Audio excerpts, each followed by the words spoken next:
Welcome, ladies and gentlemen of the jury, to the C3 Debate My Take show, where Tony Dunn each and every week prosecutes a case and Cody Lashney defends it. You are the jury, folks, and it's Debate My Take, where two guys with great hair, great opinions, go after each other toe to toe. And my foe, Cody Lashney. How you doing?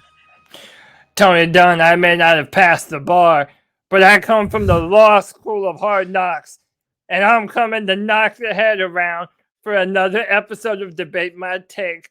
I'm ready to do it. You know the watchers are ready to do it. Hit the like, hit the subscribe, hit the thumbs up. You already know the routine. This isn't your first rodeo.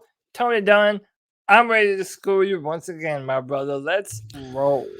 For the people that are just tuning into the show for the first time, each and every week, Cody Lashney and Tony Dunn square off on a set of football topics, mainly focused on the Carolina Panthers, because the C3 Panthers podcast is a Carolina Panthers podcast, but also delves into the overall NFL and into greater society at the end. We've got a fun show tonight. What we need is for the jury to get in the comment section and to let us know who has the most successful case this week. The prosecution, Judge Judy says, or Judge whatever, Judge, I don't know, who would we say? Matt Rhule. Matt Rhule. All right, yeah, Judge Rhule, Judge Tepper, even Judge Joe Brown. I don't care. You know, whoever's got to officiate. They want to know what the first piece of evidence that you are going to submit to Debate My Take is.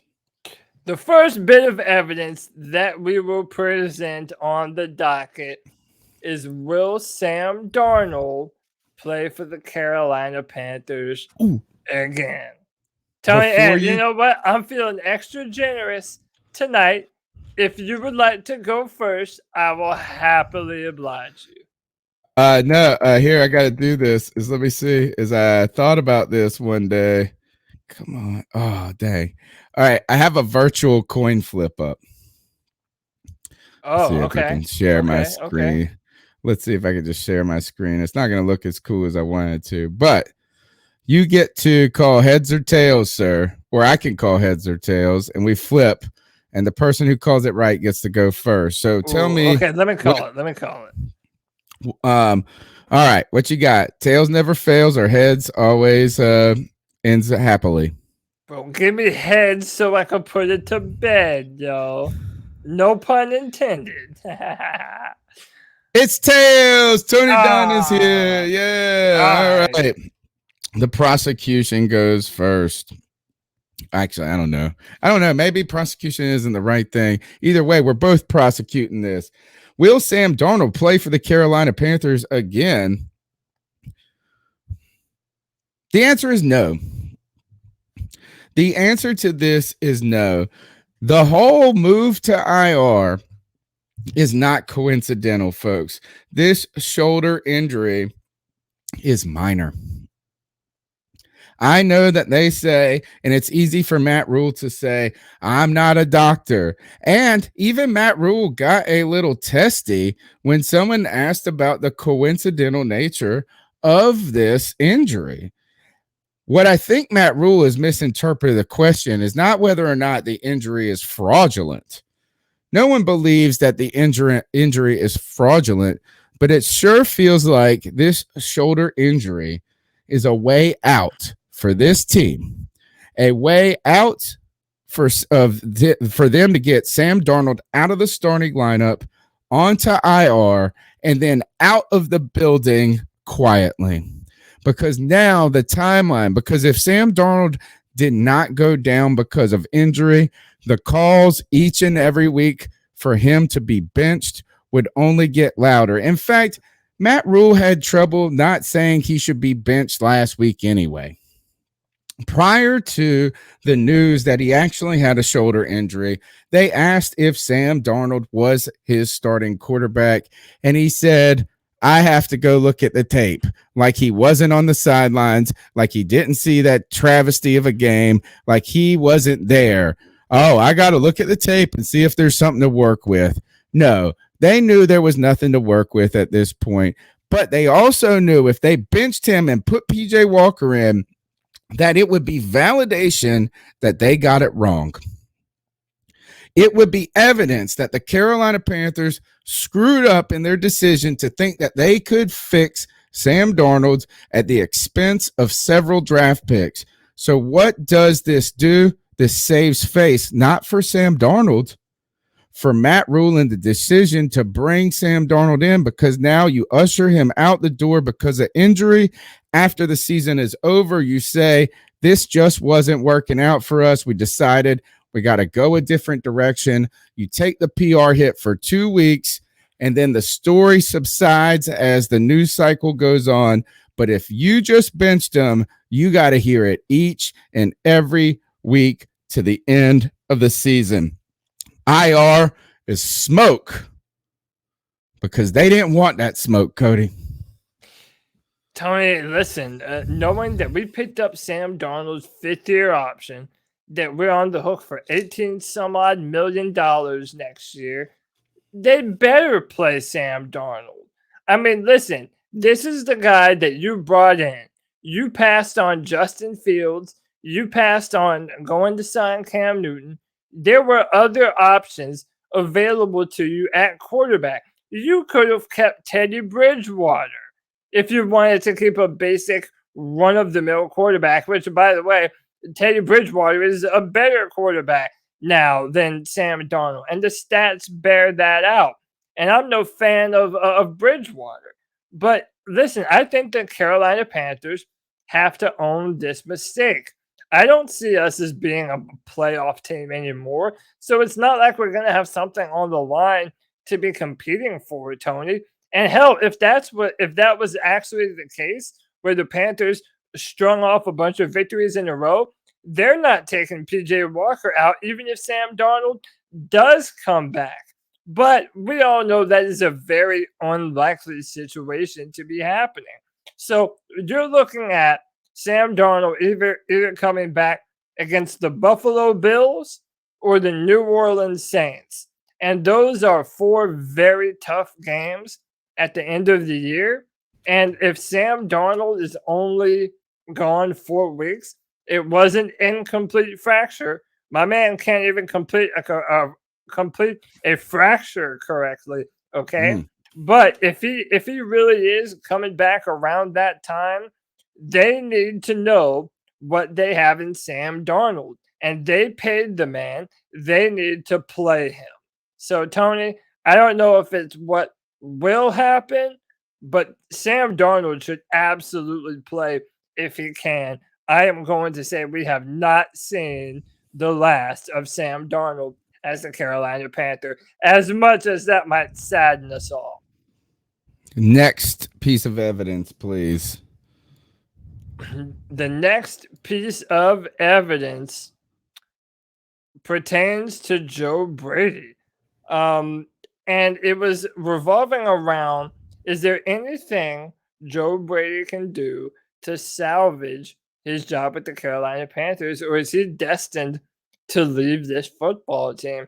And Tony, I believe I've been in the vocal minority on this one, but I'm going to dig my trench and dig on in, man. I'm telling you, Joe Brady is not the biggest problem with this Carolina Panthers offense.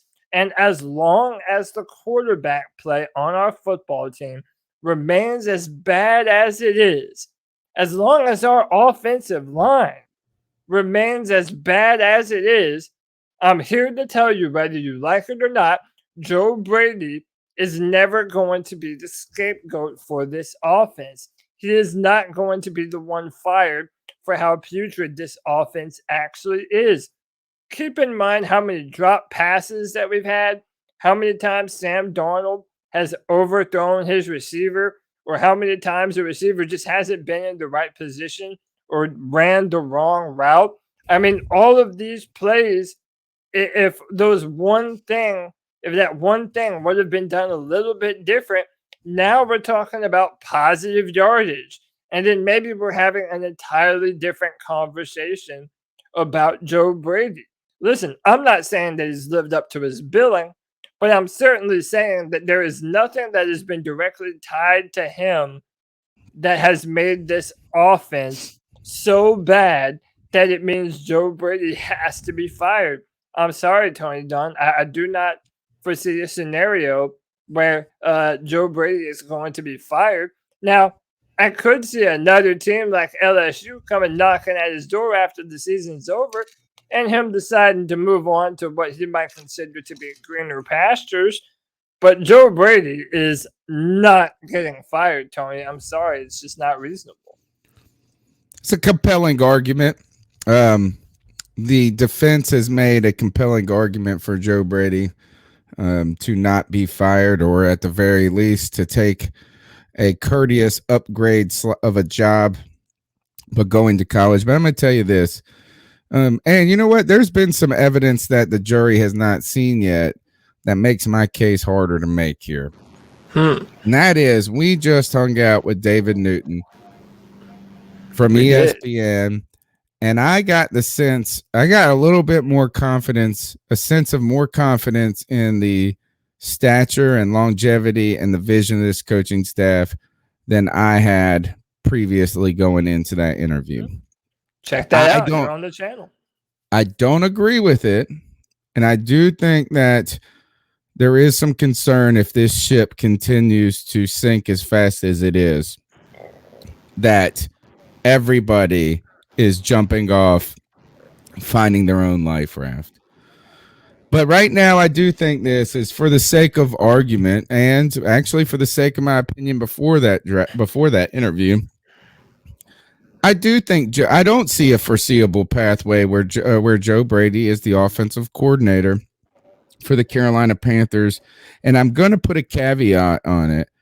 At this rate, that the Carolina Panthers offense has been so historically bad that it calls into question the wisdom and the experience and the ability to get better in the long run in a way that I don't know if Matt Rhule has got enough leash himself to take that risk.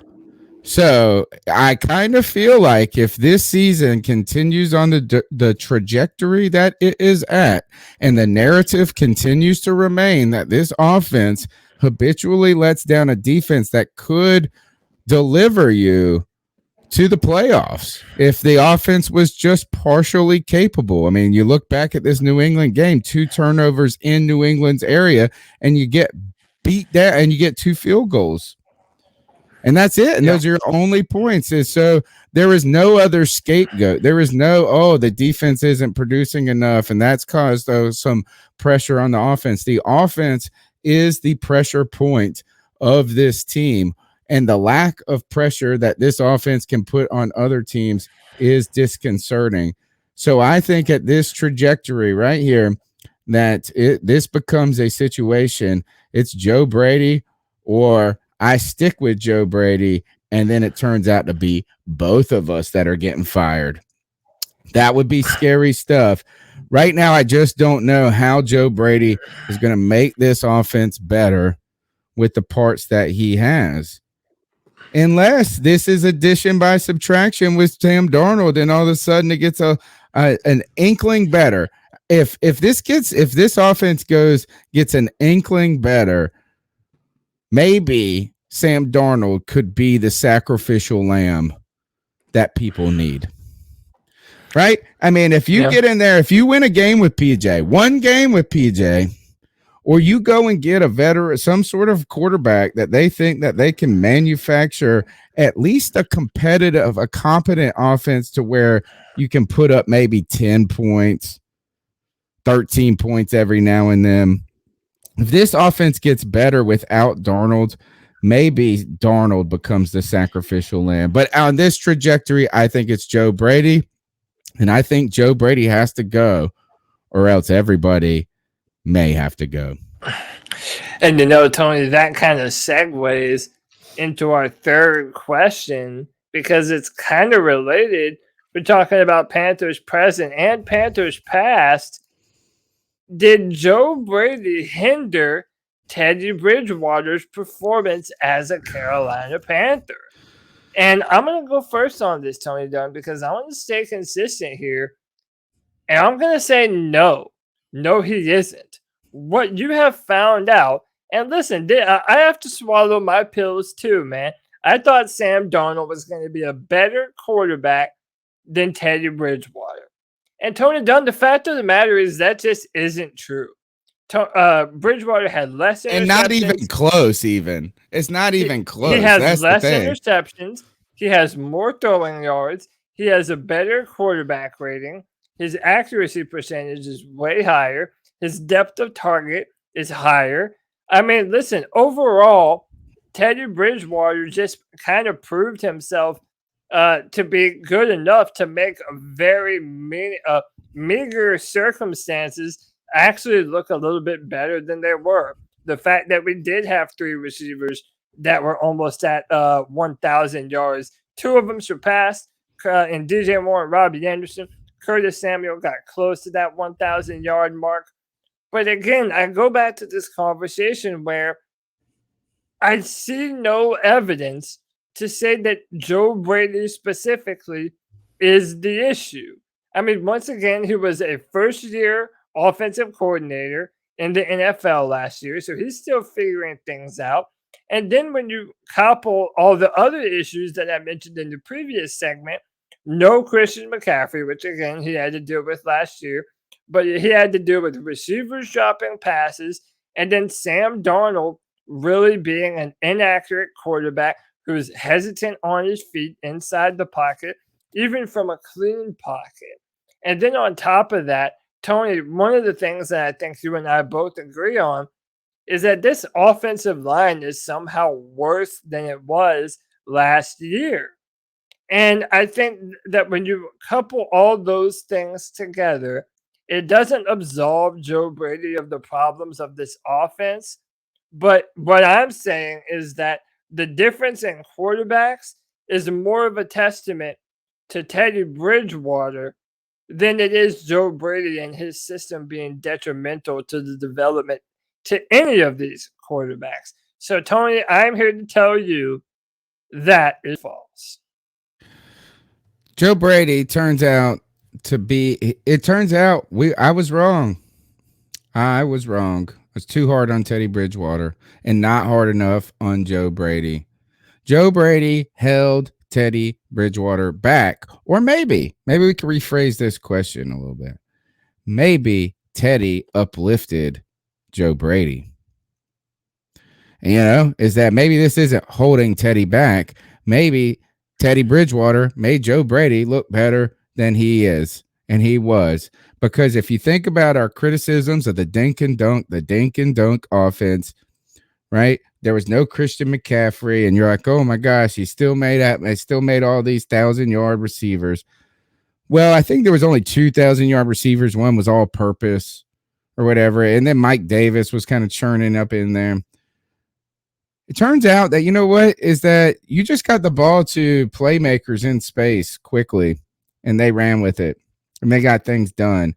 We thought that was a bad thing from Teddy, but it turns out it made Joe Brady look better. We acted like he wasn't calling a better game because Teddy Bridgewater couldn't get it done. It turns out Teddy Bridgewater made Joe Brady look better than he was. And I will point this out to you. Teddy Bridgewater right now has 2 receivers. And Teddy's missed a game already. He's missed 1 game.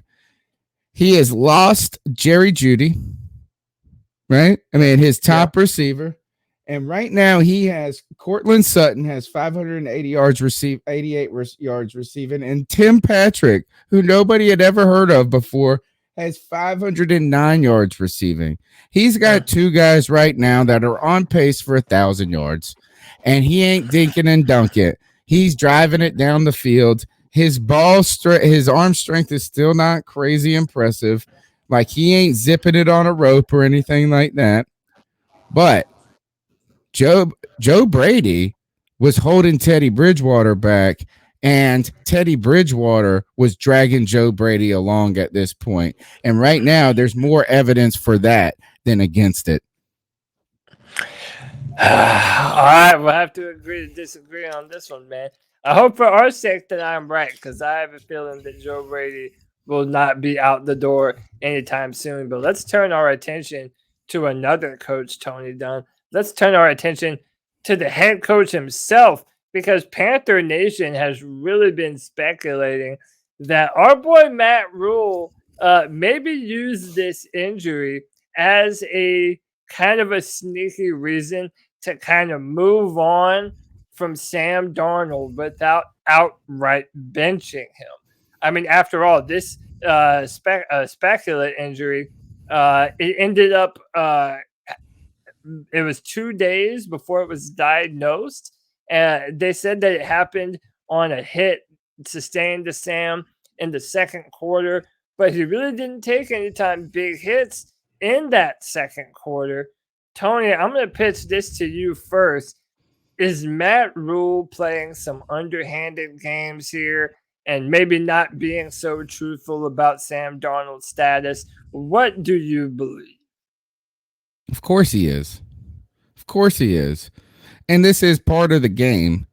This is part of the game of the politics of high level political intrigue, right? This is the equivalent of some sort of White House negotiations between chief of staffers, the VP, and the president, right? Is everybody is jockeying for position, everybody's jockeying for power, and everybody's jockeying to make sure that they look good to the big dog, in this case, David Tepper.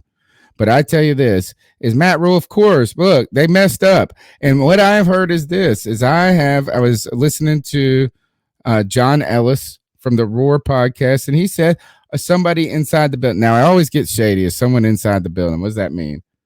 Right? Like, you ain't going to tell me. I feel like you should tell me their name. If they told you, like, it's like this undisclosed source, it feels a little inquiry. And I'm not calling in question his honesty, but like, is it the janitor? Is it the, you know what I'm saying? Like someone inside the building. But he said, yeah, I mean, like what? I mean, there's so many. And we looked at that coaching staff. It could have been one of those 12-year-old assistants on that team. You know, I mean, like that 19-year-old intern who's just getting coffee for people. Oh. But he said this is that basically the fingerprints of the links of Sam Darnold were to Matt Rhule. And what he said is voices from inside the building said Tepper liked Justin Fields. So if this is the true case, I mean, say this is true, is that Matt Rhule, again, a sort of confident, well, it's borderline. Is it confidence? Is it arrogance that you can fix the Sam Darnold project? And in fact, that was one of the things that was our optimistic stance about the Sam Darnold project, is that we thought that these guys were good teachers. And that under better circumstances and a new fresh set of circumstances that they could get this guy to thrive. Well, it turns out they didn't. And it turns out that he's suddenly on IR. And, conveniently, right after, or coincidentally, should I say, right after his third putrid game in a row or whatever it was, and to the point where after on the Sunday, you have the press conference where nobody can say anything. Right? It's like, and what do the coaches say? Oh, I got to go back and watch the tape. We weren't good enough. We're not like this. They asked him what on Sunday. They asked him what was wrong with the offense. He said everything. You know, I mean, like, what are you supposed to say? It was like after the game when you just got beat and kicked in the nuts. Of course, you get like you're not going to make rational, and you have to be cautious in your assessments because you know you're emotional. So they don't say anything. It's the Monday press conference where they haven't had enough time to fully assess everything, but they've made their first wave of assessments. So they go into that press conference with some perspective of what they think happened. And when he was asked if Sam Darnold was going to be the starting quarterback, he said, I got to go watch the tape and figure it out. And that right away told me this, is that he wanted to say he shouldn't be our starting quarterback. He's not playing well enough to be, but instead it was, I got to go try to find something that rationalizes me not saying that. Well, then the lucky and fortunate opportunity of shoulder soreness and this MRI that took 2 days to find this. What was it called? It was an incomplete scapular fracture. You know what that means? Is that the thing? It's not a full that means it could be anything. This fracture could be from a millimeter to 2 centimeters to 3 inches. It just isn't all the way across the whole blade. I'm telling you this. This was a convenient out. This was Matt Rhule saving face. And hell no, you can't trust this mug on this. And look at the track record. I can't wait. I love Cam. I can't wait to work with him. Cut. Can't wait to do this. Cut. Anytime he says something nice, cut. The fact is that once we knew he said he won't benching Sam Darnold, we knew he was cutting him. Yeah, I mean, listen, I'm definitely not going to lie. I do believe that is a very real tendency that we have to admit with Matt Rhule. He will. It's almost like a kiss of death, Tony.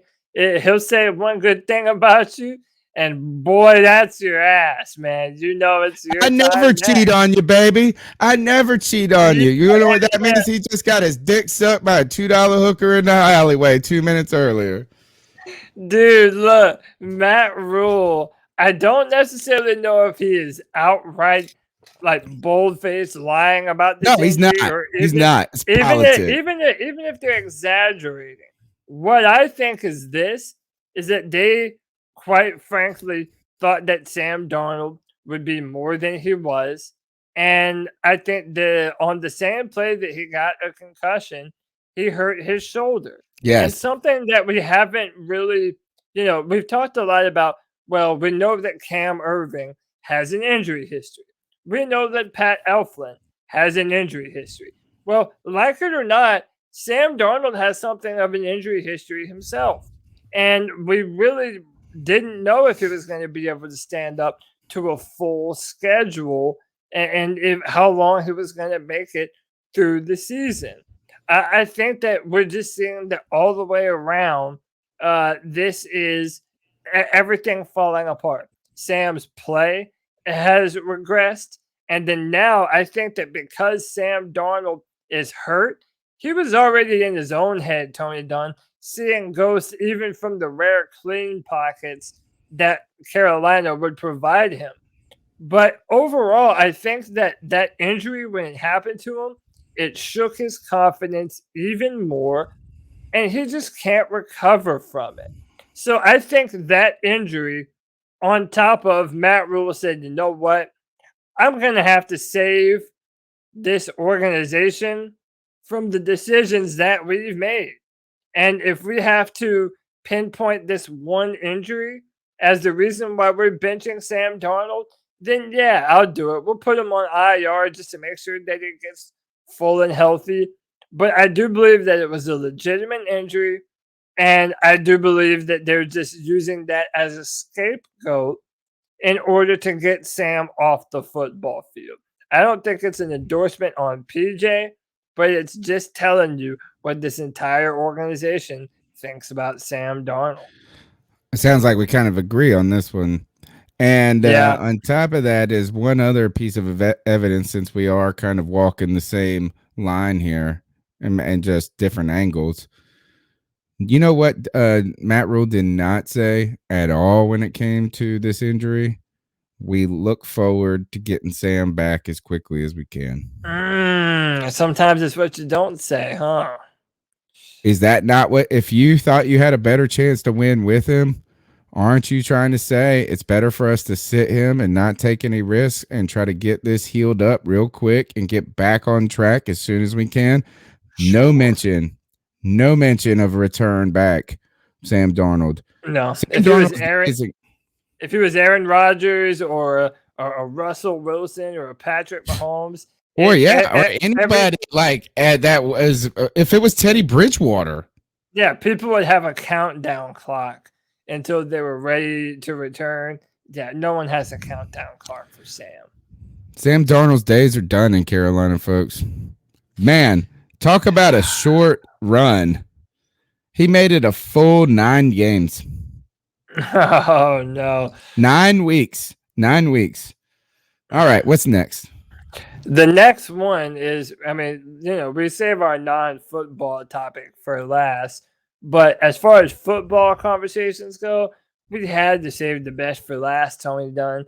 This has been the talk of the town. This is what everyone wants to know.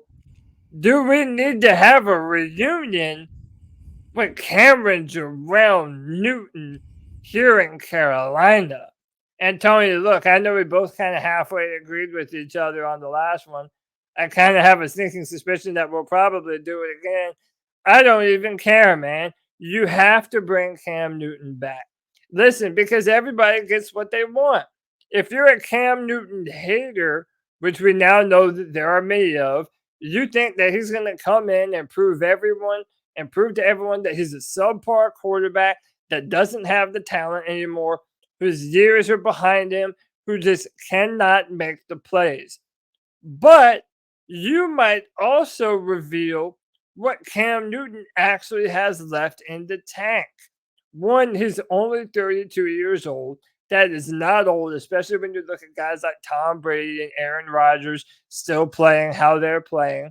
Then you add on top of that, Cam Newton is hungry, man. He has a chip on his shoulder. Whenever Cam Newton has a chip on his shoulder, that's when he is the most motivated and ready to go and ready to play. Now, listen, Tony, I'm not going to sit here and tell you that this changes our trajectory or that we would all of a sudden be a playoff contender. I mean, maybe we might have a chance to sniff in the wild card. But overall, you have to show this fan base that started off this season with so much excitement, you have to give them something to cheer for. And I'm sorry, but PJ Walker just isn't it, especially right now when the Panthers mathematically still have a chance to make a playoff push, no matter how likely you believe that to be. The Carolina Panthers have to sign Cam Newton. He has done far more with far less behind an offensive line that wasn't very good. And listen, maybe I'm just too big on the nostalgia factor. Maybe I'm too big of a Cam Newton fan. But damn it, I don't care, Tony. Bring back Super Cam. That's what I want. The answer to this question is he cannot, should not, and will not come back to Carolina as an active, as a football player. Perhaps there is a avenue for him to come back and sign the 1-day contract and retire as a Carolina Panther, and they re-ingratiate like Steve Smith. But as it currently stands, he cannot, should not, and will not come to the Carolina Panthers. Here is the cannot part. He cannot come here because he is a threat. He is a threat. He's a threat to proving that the Carolina Panthers truly made a mistake. The only way you can bring back Cam Newton to this team at this point, if you're David Tepper and Matt Rhule, is if you are so confident and so willing to submerge his career at the end to show you are right. Because the worst possible thing for the face of David Tepper and the face of Matt Rhule would be Cam Newton to come in here and to find some modicum of success to rejuvenate this team. What that would do is we would grab the pitchforks and we would run Matt Rhule out of town. We would hang him and David Tepper from the rafters, and we would elevate Cam Newton to the king of Carolina. If he came here and rescued, he cannot. He is a threat to the people who chose to assassinate him on the steps. Number one. Number two, he should not come here. He should not come here. We almost ruined his damn life. We ruined his football career. We ruined his football career trotting him out there behind shitty offensive lines by not giving him any weapons, by not giving him any protection, and just saying this: Cam, save the day. I got the defense. Ron Rivera, I got the defense. We got the defense. Hope you can figure it out on offense. We almost ruined his career. In fact, I would argue at the end we did ruin his football career. We did. It was just as much on us as it was on him. Even more so. Though if he should not come here. He personally should not come here, because the worst thing we could do is ruin his life after football, Cody. Put this mug in a body bag. He ain't going to be able to get on YouTube no more. He ain't going to get in there. He's not going to be able to walk. Dude, we get this dude murdered. I just want to see it, Tony. I miss Cam. Here's my last point. He won't. He won't. And it kind of comes back to the threat. It comes back to the threat is that ultimately we heard from David Newton that Cam's personality is something big, special. It's an aura. Cam's aware of it. We're aware of it. Everybody's aware of it. It's that anybody that can dress like an old grandma wearing pink and this and that and get away with it, be that, and we still love him like everything. It's special. It's something. He's a unicorn. He's a personality unicorn. And here's the problem. This billionaire David Tepper wants to be beloved. He wants to be a personality unicorn. Matt Rhule, who preaches team, I'm starting to be concerned. It's rule. Yeah. And I wonder if it just comes down to this, is I don't want to, and you like my analogies, or maybe you don't like this, but I'm willing to do a gangbang, but not with dudes who got bigger dicks than me. And I think that's what David Tepper and Matt Rhule are saying is I will do this. I will shoot this scene, but not with that dude because he makes me look tiny. Cannot, should not, will not. I rest my case. I don't even know what to say to that. The prosecution rests. I have no retort. I have no. How do I come back against a dick measuring contest? I can't. I don't think I can. Sometimes you have to know when to say when, and I think this is one of those times. I don't care. Fine, whatever. Tony Dunn. We have one more segment to get through before the end of the night. We do not have a slide for this, but we can take it just you and I. This was your idea, man. So why don't you pitch this one out first and tell us what your favorite war movie is. All right. Tomorrow is Veterans Day, remembering World War I. By the way, Veterans Day is Armistice Day to the rest of the world. Armistice Day means the day in 11/11/1919. You got to double check my date. 1919. Yes, not 1918. Where the Allied and the Central Powers decided to lay down their weapons and stop fighting World War I. Not stop fighting, not a surrender, not this, but they decided a ceasefire. Armistice Day. So I figured this would be a little tip of a cap to war veterans out there, and also just a remembrance of this. Is that Veterans Day is super cool because it's Armistice Day. It's a day we celebrate veterans. Third, it's the day we celebrate Tony Dunn and his birthday, Veterans Day. And fourth, if you know what the worst part is? Look, Cody, I never went to school on my birthday. My whole life, you get it off. Veterans Day, you get it off. You know what? Until you go to college. Yeah, that's right. Until you go to college. And now I got to go to work tomorrow. Sucks. Anyway. Doesn't adulting suck sometimes? Here is my answer.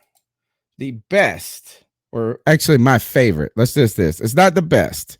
I'm arguing to you. My favorite war movie is Good Morning Vietnam. Robin Williams coming in, where Robin Williams is a comedic radio host going into Vietnam to uplift the spirits of a demoralized and worn out American army fighting a battle that many people didn't believe in, didn't want to be in, and just needed something to uplift their spirits, while a distant political power in the United States continued to bang a square peg through a round hole. And so I got to tell you, bro, Good Morning Vietnam is on the top, one of the tops of my list right here.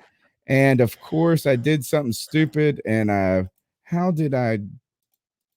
the quotes up. Hold on. Control H. History. Here we go. How can you not love Good Morning Vietnam with things like this? The weather out there today is hot and shitty, and with continued hot and shitty in the afternoon. Tomorrow, a chance of continued crappy with a pissy weather front coming down the north. Basically, it's hotter than a snake's ass in a wagon rut. Or lines like this. This is my favorite. Hold on, where is this? Way down here. Is this? How can you fight a war in this shit? I don't know where they are. I don't even know where I am. I can't see dick. Like hunting with Ray Charles. Or that's a good one. There's another one which is, where is it? Good gosh, I lost it. LBJ ruining the delivery here. It's going to be hot and wet. That's nice if you're with a lady, but it ain't no good if you're in the jungle. And there was one about LBJ's kids that was here. So Robin Williams on the radio goes on, and by the way, he's working for the military, and he's saying shit that's kind of like protesty to the war effort, which is interesting. So it's capturing protests to Vietnam and some things that were surrounding it. And this is after the fact. He said, here's a news flash. Today, Lyndon Johnson passed a highway beautification bill. The bill basically said that his daughters could not drive in a convertible down public highways. Zing, zing, zing. Rest in peace, Robin Williams. Man who struggled with drug addiction, mental health issues, and was freaking hilarious. Good Morning Vietnam is my favorite war movie for this debate. Tony Dunn, I like that. That's a classic movie. Albeit a little bit before my time. I've seen it maybe once or twice. I probably need to see it again. But listen, I'm going to go a completely different route here. Okay, I'm going to take it back to a time before men could rely on high-powered automatic machine guns to just mercilessly mow people down. No. I'm going to take you back to ancient Sparta, where 300 mighty Spartans withstood the might of Xerxes and the Persian army at the pass of Thermopylae, Tony Dunn.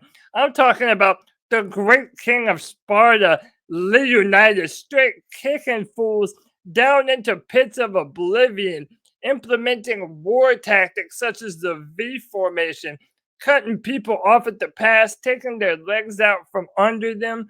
But also, Tony, it's a story of men fighting for something against insurmountable odds, fighting for your family, fighting for the people that you love, even though you know that death is almost but assured at the end of your journey, Tony Dunn.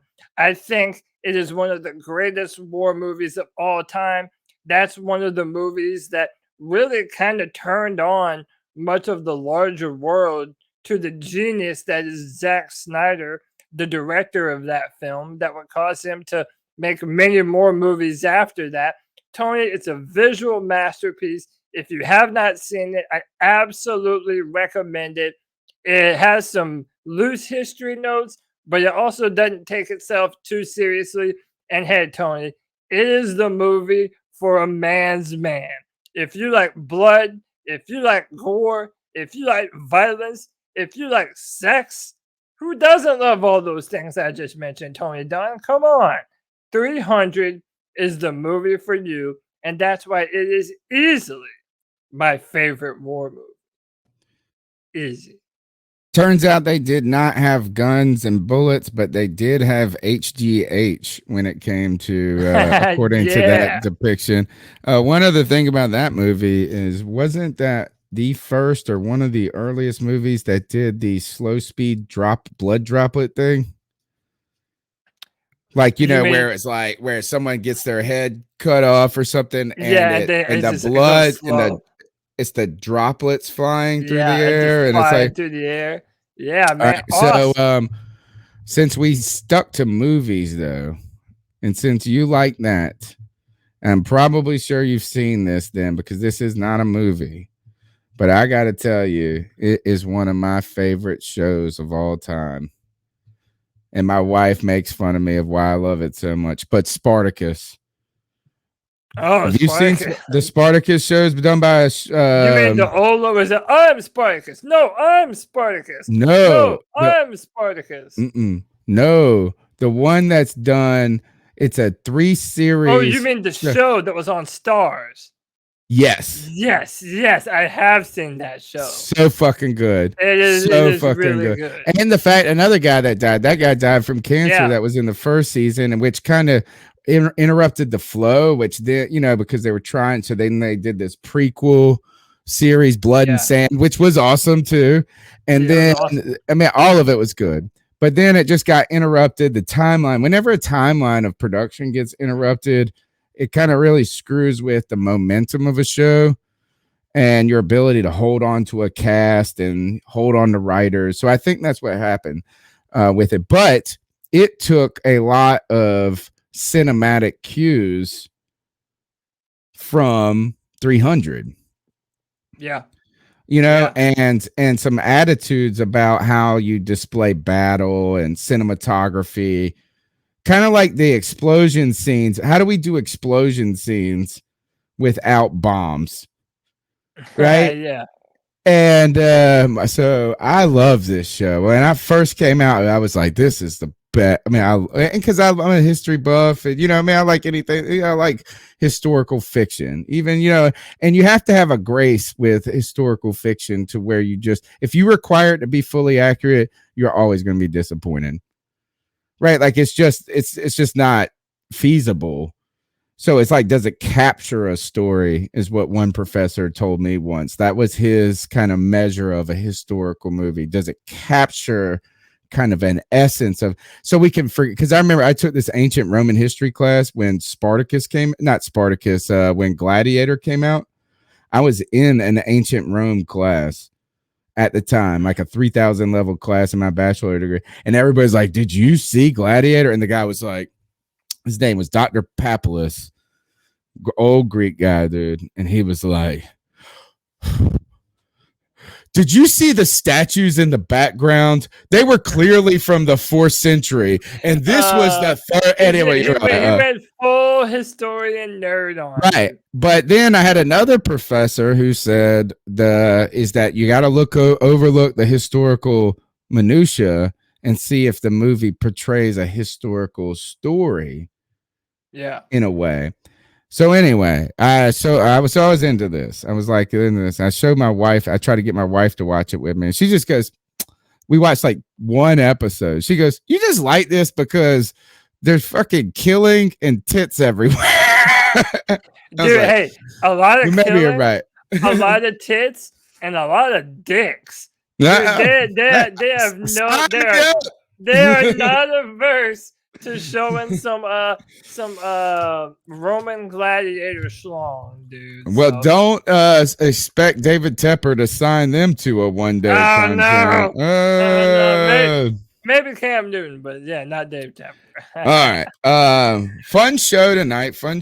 Tonight show. I guess you know what I should probably do. do something. I would say this is that the whole time we did the show, I thought that you were. You're out of order. No. You're out of order. This whole court is out of order. But it turns out we had a good show. We did. It was another episode. Why is this so loud? Is this so loud on your side? Yeah, I hear it loud and clear. For Good sure. God, it's like blasting, and I feel like I'm supposed to be able to. Anyway. Hey man, hey, that's the People's Court theme, and this is the People's Panthers podcast, so it is pretty. How can they let us know who won this debate, Cody? Yeah, listen, get in the comment section below. Tell us who you thought had the better debate arguments. Also, remember that you can go on Twitter and use the hashtag C3DebateMyTake, and you can give us suggestions for what you want to see us debate next Wednesday when we do this whole thing again. And I show Tony Dunn that he's not near the debater that he thinks he is. So in the comments below and on Twitter, C3 Debate My Take. Fool, it's C3 Debates, but we can change it to C3 Debate My Take. C3 Debate, hashtag C3 Debates. And remember, I'm a master debater. Oh! Let's get out of here. Follow us on Twitter. Check us out. Check out the interview with David Newton. Check out the content that we've been dropping. Throwing everything at you fools. Trying to keep this Panther Nation, the heartbeat alive as the pulse of this team is getting weak and fainter and fainter. Cody, it was great hanging out with you tonight. I guess I'll see you like every day, all day. Yeah, man. Hey, don't forget to step in, everybody, to the Friday free for all this Friday at 7 p.m. You can join the show and be a part of the discussion. Your very own self. Tony, maybe you and I will debate the name of the show sometime. Maybe we'll have to do that off air. But until I see you again, brother. Hashtag. That was just a hashtag, not the show. Debate My Take is the name of the show. Hashtag C3 Debates. But now we're changing it to C3 Debate My Take for clarity. Hey, just for clarity, man. Just for clarity. But you know what? We'll figure it out regardless. Because what does Panther Nation do, baby? We keep pounding. Later, C3 Nation. Until next time, you already know what it is. Keep pounding.